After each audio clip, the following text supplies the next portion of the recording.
Every speaker begins by saying it's good to be here, and I mean it.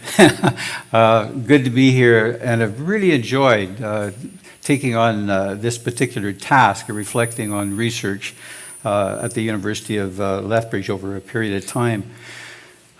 Most of us, I think, have the perception that things were rather slow in the early days as far as research here.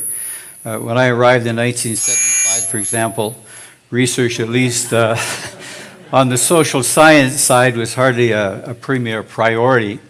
And I remember very well our secretary offering a comment. She probably shouldn't have, but she thought it was funny, saying that she'd overheard a couple of people in the department saying, "Why does Bibby have this need to publish?" And I learned in those early days that I wasn't the only one suffering from that kind of a pathology. Carla Perver in anthropology was bemoaning the same problem. Does anyone recognize that face? And how about that one? He has a few things to say about the notion of the pathology. When I first arrived, and frankly for a number of years after being here, I was pretty cynical about the faculty. And part of it was because of a guy named Merlin Brinkerhoff. Has anyone in the room ever heard of Merlin Brinkerhoff? University of Calgary, in sociology, then in administration. Merlin's an American. He quipped to me one time that in those days of the 70s, that many Americans came to Canada to hide behind the mountains. Now, coming from an American, that was something, but he went further than that. If you're wondering why I was particularly cynical about the University of Lethbridge, he said the ones who came up to Alberta went to the University of Alberta. The ones who couldn't get jobs at the University of Alberta went to the University of Calgary. You know where we're going with this. And looking back, I realized I was incredibly naive and really unfair in making those kinds of generalizations. Owen Holmes, in his work, Come Hell or High Water, looking at the early days of the university, acknowledges that there were some errors made into appointment that would have to be corrected at a later time. Have you lost my voice altogether? Are we okay? Anyway, he said, however, a good majority of those newly appointed to the faculty in 1978 proved to be instructors of high quality and effective contributors to solving the new university's large number of problems. I've come to realize as I've been going over Owen's work and reflecting, of course, on what was transpiring over the decades, that the early faculty simply had other preoccupations. They weren't primarily thinking of research. The focus, as Andy was reminding us again in the early days, was on the undergraduate, with the dream that the University of Lethbridge would be known as really the top university in the province when it came to education for the undergraduate. And then to empathize a little bit with the people who were here, and I look at people like Larry. And Larry, you could speak to this obviously directly, but the whole task of a university being created almost out of nothing. Faculty and students having to be recruited, infrastructure for running the entire university having to also come into being. And of course, by the way, we needed to find a site and figure out where the university not only would be, but exactly what kind of a university would be built. And one could only imagine the magnitude of those kind of administrative demands that a guy like Reg Bibby really was quite oblivious to when he arrived in the mid-1970s. Owen has written that our thin line of human resources was stretched to the breaking point. Does that make sense, Larry, in terms of your experiences? And others who were there in the beginning. And then faculty recruitment was not easy. I'd love a shot that backs up Owen's statement that candidates were only too aware of the serious risks of joining the faculty of a new institution blessed with neither tradition nor reputation. But can you imagine, as a selling point, showing a potential faculty member this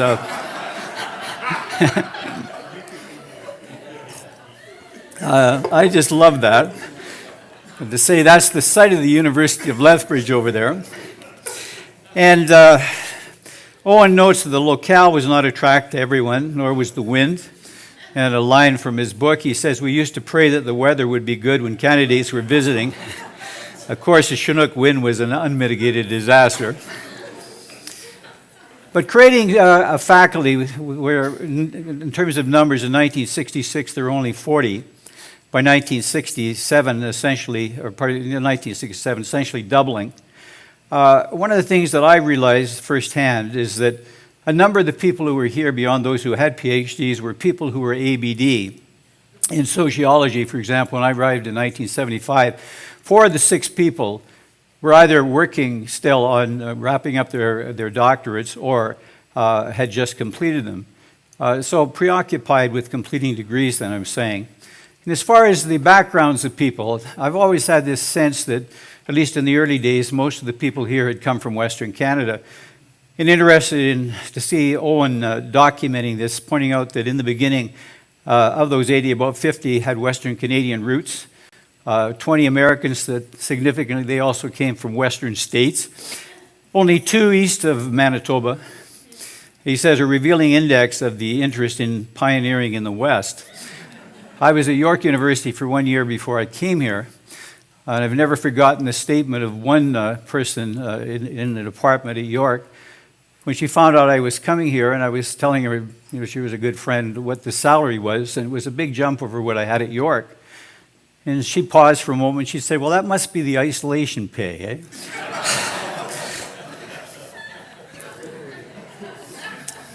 Well, such were the problems. So given these kinds of preoccupations, I'm saying that the early faculty have, hardly surprising that not everyone was focused on research. Take sociology, for example. Owen has written that Bernie Goro, whose place I actually took when I was hired, enjoyed and the way he writes this up, it speaks volumes, enjoyed the dubious honor of chairing the Department of Sociology and Anthropology during its hectic first years of almost intolerable rapid growth. It's not to say that people were not first-rate. I'd heard of, and I was interested to read a little bit more about Ray Goodall in the course of going over archives in the last few weeks, a member of the 1967 founding faculty. And Goodall, an interesting character. He died at a very early age, but the announcement in the University of Lethbridge bulletin pointed out that this was a kind of person who not only was a full-time faculty member in the sociology anthropology department, but he also was the first university information person, the individual looking after those responsibilities. But a guy very interested in journalism. He had previously published articles, as you can see here, in magazines like Maclean, Chatelaine, Saturday Night, and so on. And then the note here also in the bulletin that he was also filling a number of positions within the university. So this was the kind of individual we had. Yet for those of us who were into research, it was paradoxically comforting on the one hand, but troubling on the other to hear rumors that there were 2 people elsewhere in the building who were publishing articles faster than people could read them. And the annoying thing is they were even getting praise for their success. And I'm not talking here about Simon and Garfunkel. I'm talking about that duo.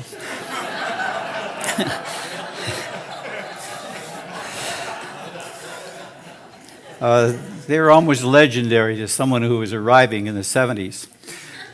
Now, there's going to be an upside to this, and so if you'll bear with me, I want to, for a few moments, reflect on the fact that in the early years there was limited institutional help. If research activity was scarce through roughly around 1990, so were institutional resources. Sheer space often was close to non-existent. There's nothing new under the sun there, is there? It was seemingly always lacking space. No such thing as an office of research. The infrastructure for research, as far as resources, consisted essentially of the academic vice presidents, deans, their assistants, internal grants, ethics, travel, these kinds of things, the speaker medal, all almost fragmented committees across campus rather than being housed in one particular place. Not much of a resource bang for the overhead bucks. I, for example, between 1985 and 2000 had grants of over $500,000 largely through the Lilly Endowment. The university received roughly $50,000 But we had trouble throughout that entire time finding research space. Had to use a seminar room downstairs on the fifth floor of the main building to carry out 7 national surveys. Had to work around class times, for example, for that. And again, not that anyone just trying to be mean-spirited, we just didn't seem to have the space. I had a coffee with Mark McKean about 3 weeks ago and wanted to check my memory against her perception. I said, Mark, did I get something beyond accounting? And she said, not much. But not all was bleak, as I'll note very shortly. I want to also point out here at the risk of turning the spotlight excessively on my own research emphases and efforts of dissemination, I want to emphasize that there was virtually no applause in those days for so-called knowledge translation or knowledge mobilization or the use of the media. I had extensive opportunities to share research with Canadians in the mid-70s plus. And yet, at the end of the day, the efforts to disseminate work through the media treated as really peripheral community service, not the kinds of things that were particularly rewarded come part-time. And I would just say, as my editorial on that, I think that was myopic, given, as I've only realized myself in going over the materials again, the historical materials of the university, to realize the university, when I came in 1975, had only been here for 8 years. And if there's anything that I think the university needed was an increase of it in terms of its profile, not just regionally but nationally. And there would have been some merit in the university rewarding some of that. There were some bright lights. And the pursuit that we were noting here in the procuring of external funding had been fairly limited. It's interesting that it was only in 1967, and I keep thinking, wow, that was within the first decade when I'd arrived. In 1967, that we welcomed an exploratory visit, as we note here from Canada Council. Informally approached the National Research Council as far as the faculty being eligible for grants. From the beginning, funding on the social sciences and humanities front fell well behind that of the natural sciences. Going through archives, I saw this little note, February 1973, 2 University of Lethbridge profs had been given grants. Jim Penton, who some of you would remember, Gordon Campbell, and together something like $12,000, and that was in 1973. And then over there in 1975, doggone it anyway, those profs were getting NRC grants, 6 university of faculty grants totaling $93,000. And the people at that time, people like Bender and Hepler and Kite and Wishaw and Wagner. And but Canada Council funding started to emerge in the 1960s and into the 1970s. Here's a test not only of names as far as memory for some, but also faces. Recognize any of them? Interesting assortment of people who were certainly engaging in research and getting funding. Dave Elton, worth noting, Dave Elton became a member of the Order of Canada 2 years ago, if some of you didn't catch that news, as a member of the Order of Canada. Then Brent Shaw. Brent Shaw really interested me when he came here. We all have our interesting kind of networks in terms of our biographies. Brent Shaw came as this prof, and people thought a lot of Brent Shaw. What was interesting for me with Brent is that it was hard to believe, and I don't admit this to many people, so I don't know why I'm admitting it to you, that years ago I was aspiring to be a minister, and I used to preach sermons in Lacombe, Alberta. Does anyone know where Lacombe is? Have a feel for that? And one of the people who was sitting out there as a teenager, I mean, I was only 21 or so, was a teenager, and he was kind of impatient and restless and good-natured, but I thought he didn't take me too seriously. Would you believe that was Brent Shaw? Yeah, he was a young parishioner. Well, there he is. Looks like he just jumped off a motorcycle. There's Brent Shaw, as many of you would remember him. Are you aware of the fact that Brent Shaw went on to Princeton? A distinguished professor at Princeton, and that's Brent Shaw today. Early years of Shirk, 1975 or 80, roughly through 84, we have very little data. But we do know that a fair amount of activity was taking place in terms of people writing books and articles, and to various degrees, drawing again on Shirk funding. Again, you recognize all those faces? Some of them? Well, you know McCormick over there on the left. Hasn't changed a bit. There he is. And Rennie looks more or less the same, doesn't he? People like Menno Bolt and Carla Perver and some of these people, Don France. During this period, very often what people were doing was relying on small grants from the university, often ULRF grants, supplemented with funds from a variety of government and private sources. That was an effort on the part of Leroy Littlebear and Menno Bolt and Tony Long in terms of Aboriginal studies way back when. Shirk started becoming important into the early 80s and onward. I myself have been fortunate to receive Shirk grants over $50,000 in the early 80s. But by 1987, even just looking at a summary of research activity and funding offered in our yearbooks, you can see a number of additional people receiving funding. Do you notice that last name? Some of you know David Atkinson. Remember who he is?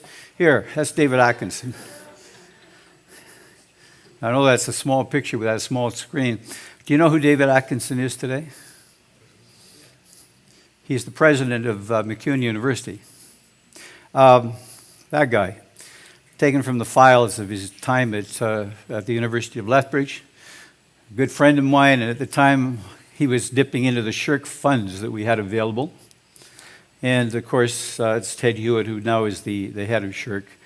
Well, I want to emphasize in the midst of our resource and infrastructure infancy, there were individuals who stood out. So if some of you are already thinking, Bibby's being a bit negative about all this, well, some exceptional people. For me, Owen Holmes was tremendous. At a time when I felt that I needed someone who would have some confidence in what I was trying to do with national surveys. Owen came along the first time I'd applied for a University of Lethbridge grant and announced to me not only that I had received what sort of was the maximum, which wasn't very high, I think it was only $2,000 at the time, but I remember being so impressed because he said, I want to encourage you with respect to your research, and so I'm making available to you an additional $2,000 to help you get that project completed. But terrific. Hal Weaver. Does anyone remember Hal Weaver? Hal Weaver. I just love him. Sometimes people like that come up with something you never forget. And Hal Weaver, when he became the chair, looked at me one day and he said, Bibby, there's what he had to say.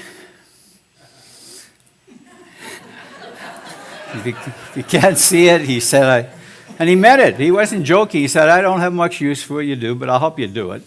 And that's the way Hal was, and great resource. Ian Newbold. Ian used to make me nervous. Would receive some money from the Social Trends Directorate in Ottawa to do a national youth survey. And Ian said, hey, that's great. What kind of overhead are you going to get, Bibby? I said, overhead? Listen, I'm just glad to get the money. He said, oh, no, we need overhead. He said, let me call the guy. Oh, I thought, Ian, we're going to blow this thing. But by the time he was through, he got his overhead, and we were able to carry out the project. And Ray McHugh and Mark McKean. Very, very helpful in terms of the relatively, the days that were relatively early. And then Dua, just a good, solid person as far as providing help over time and encouragement. One of the things I want to point out, because we complain a lot at the U of L in terms of our isolation. I frequently, when I'm giving presentations, I say that Lethbridge is buried away in the barren coulees of southern Alberta. And sometimes you can feel pretty isolated here. Well, I was reminded by a guy who had taught at Mount Royal. When I thought he had a pretty rough time there, I was reminded of an interesting point, because when I thought he was really going to be negative about Mount Royal, he said, no, I had a great time there. And one of the things they did is provided me with travel money. And I got thinking, Bibby, even in the early days when they didn't give you much in the way of space and so on, the U of L provided you always with professional allowance and faculty travel that they didn't think you'd be here this long, and they probably wouldn't have given you as much.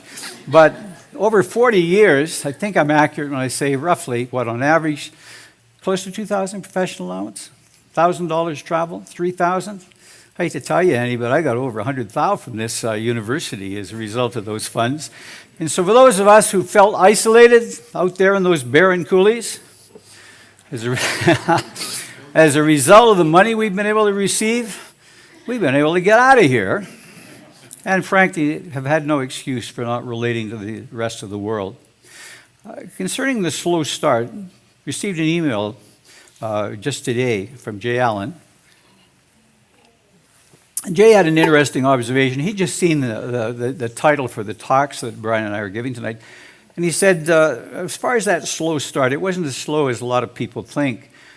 Drawing my attention to a report that I think had been done around 1980, Burkhoff McDonald, I think it's referred to, some interesting data. He said our salaries, they found, were 5% lower than the U of C, 9% lower than the U of A. But when they compared research grants and publications per faculty member, and took out, of course, as you would expect, faculties of medicine and engineering, found that we were even with Edmonton and did a little better than Calgary. How do you like that? So much for you, Calgary. And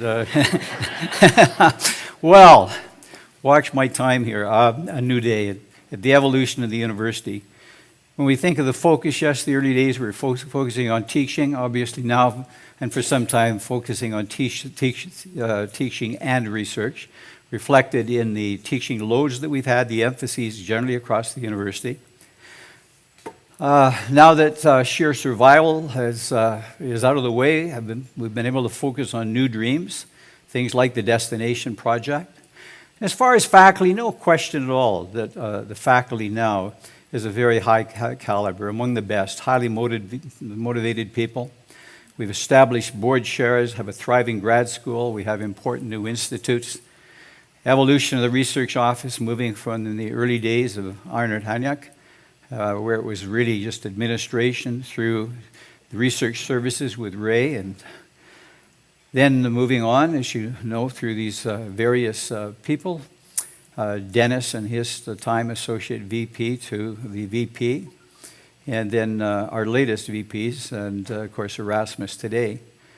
And I think all of us would agree that as we look at the research office, we see important functions relating to coordination and information and resources. Really, ideally, the key engine that's driving faculty research across the university.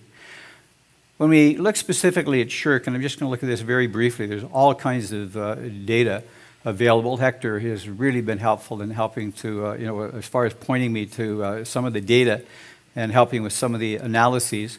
I just sum this up in the old, I guess revealing the old ex-preacher, 3 points that we're doing better when it comes to SSHRC. The value of all SSHRC monies received, for example, between 1985-95.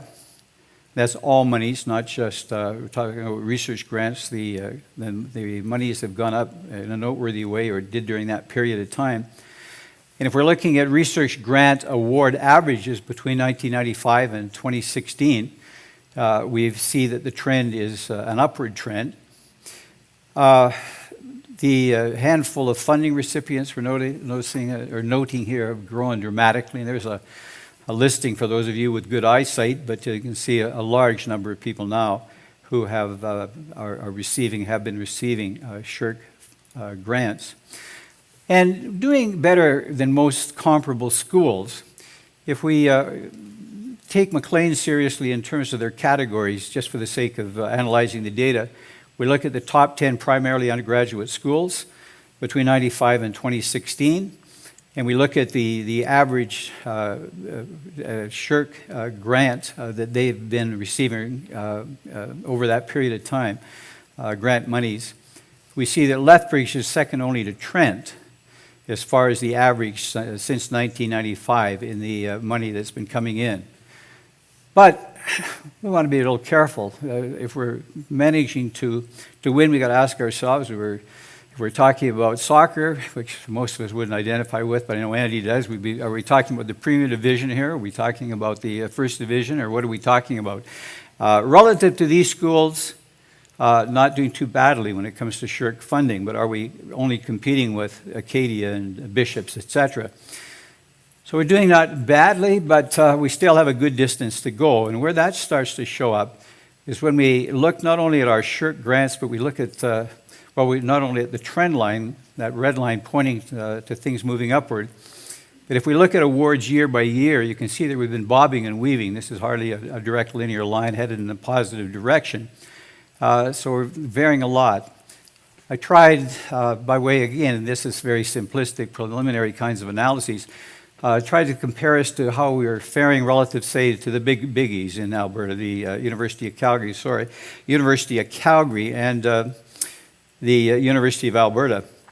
And that's kind of cause for pause data because, again, don't want to get buried in this, but if we look at the University of Alberta averages over time, we're looking at over $3 million a year coming in from SSHRC. University of Calgary, about $2 million, and the University of Lethbridge, $330,000. So relative to those larger schools, we're simply not necessarily doing all that well. How do we standardize that? I'm not sure. People like Erasmus can do a much better job than I can at this. But I look at, for example, at enrollments, and I say, well, if the University of Alberta's got 40,000 students, and we have 8,000, that's about 1/5. And if we could project across the university in terms of resources and so on, maybe we could expect that we should be getting about 1/5 of the money that they're getting. I don't know for sure, but if that were the case, 1/5, we should be pulling in about 600,000. We're getting 300,000. So it would seem that we need to be doing better.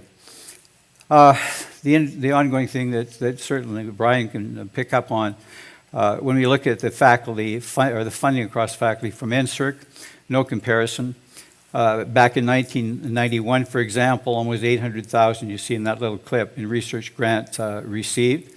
And you update that, for example, even to 1997, and you see that at that point, U of L researchers had been awarded something like 860,000, and a little note in that same article said that we'd received 66,000 from SSHRC at that point in time. When we look at the three major funding bodies, you can see that as far as SSHRC funding, some improvement, maybe through 2010, but leveling off maybe over the last 6 years or so. NSERC heading upward still, and CIHR funding also upward. And there's different ways of playing with that data, as all of you know and can do. But it is to say that if we look across the entire university, we see that percentage-wise, a major funding easily coming from NSERC, followed by CIHR, having passed SSHRC in the last 5 or 10 years. Well, I probably don't know, I'm looking for my timekeeper to be yelling at me here, but do I have maybe 3 minutes? Three minutes? Be really. I just have a couple things I just wanted to add. This is where we were going to wrap this up with a slide and say that in 50 years, research experienced a slow start, some bright lights, but now it's a new day that's calling for the pursuing of new goals.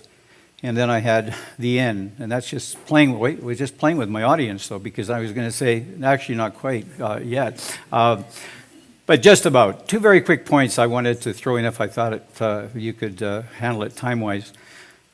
Just wanted to say by way of reflection, looking back at the early years of the U of L, I think of conversations with people like Renee and Brian sometimes when we'd run into each other and it seemed in hallways and court, I remember one time I had a great conversation there, and as we were both heading up the stair is always a dangerous place to have a serious conversation. But anyway, having a conversation, one thing that was very apparent, same thing with people like Carla Perver in those years, we loved research. We really did. It wasn't that we had been socialized to think we need to publish or perish.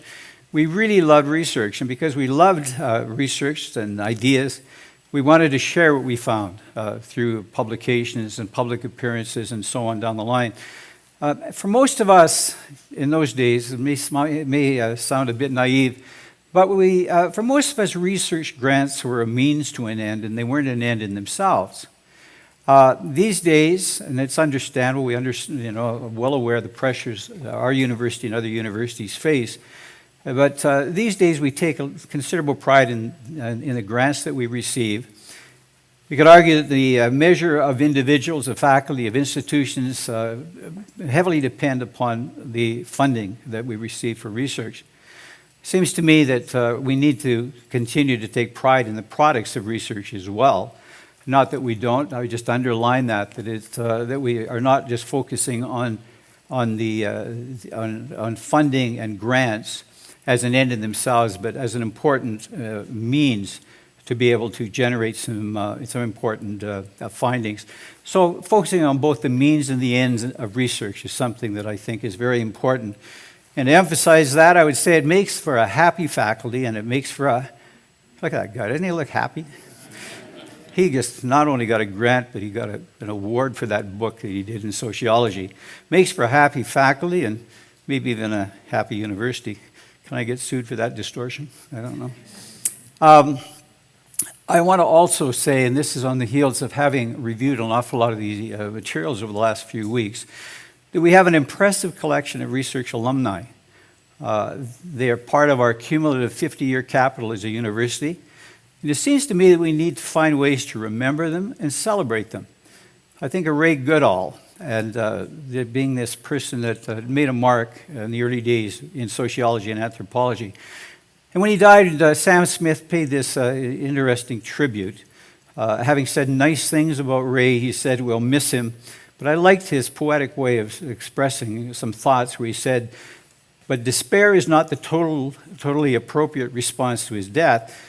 I intend to seek appropriate ways in which the university can recognize the positive values that his life represented. I'm not aware that anything tangible was ever done. We have many faculty who have gone on excelling as researchers, not only those who have retired, but those who have gone on to other schools like Brent Shaw at Princeton. In sociology alone, I think of names like Menno Bolt, Ted Hewitt, Vic Satchowitz, Lauren Dawson, Laurie Beeman. Those three latter people have either hold Canada Research chairs or have received significant acknowledgement and awards within sociology. Those people have been our people. And let's learn from sports teams and have our halls and walls of honor. So students and others will know that we've been building a very good school in our first 50 years that can evolve into a great school in the next 50 years. Thank you.